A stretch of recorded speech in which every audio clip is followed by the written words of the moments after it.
بھی کہہ دو کہ اگر اللہ چاہتا تو نہ میں ہی یہ کتاب تم کو پڑھ کر سناتا اور نہ وہی تمہیں اس سے واقف کرتا، پس میں اس سے پہلے تم میں ایک عمر رہا ہوں اور کبھی ایک جملہ بھی اس طرح کا نہیں کہا، بھلا تم سمجھتے نہیں؟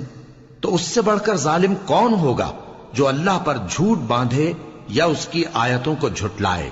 بے شک گنہگار فلاح نہیں پائیں گے۔ اور یہ لوگ اللہ کے سوا ایسی چیزوں کی پرستش کرتے ہیں جو نہ ان کا کچھ بگاڑ ہی سکتی ہیں اور نہ کچھ بھلا ہی کر سکتی ہیں، اور کہتے ہیں کہ یہ اللہ کے پاس ہماری سفارش کرنے والے ہیں۔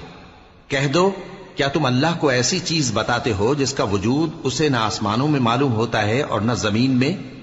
وہ پاک ہے اور اس کی شان ان کے شرک کرنے سے بہت بلند ہے۔ اور سب لوگ پہلے ایک ہی امت یعنی ایک ہی ملت پر تھے، پھر جدا جدا ہو گئے، اور اگر ایک بات جو تمہارے پروردگار کی طرف سے پہلے ہی طے نہ ہو چکی ہوتی تو جن باتوں میں وہ اختلاف کرتے ہیں ان میں فیصلہ کر دیا جاتا۔ اور کہتے ہیں کہ اس پر اس کے پروردگار کی طرف سے کوئی نشانی کیوں نازل نہیں ہوئی؟ کہہ دو کہ غیب کا علم تو اللہ ہی کو ہے، سو تم انتظار کرو، میں بھی تمہارے ساتھ انتظار کرتا ہوں۔ اور جب ہم لوگوں کو تکلیف پہنچنے کے بعد اپنی رحمت سے آسائش کا مزہ چکھاتے ہیں تو وہ ہماری آیتوں میں ہیلے کرنے لگتے ہیں۔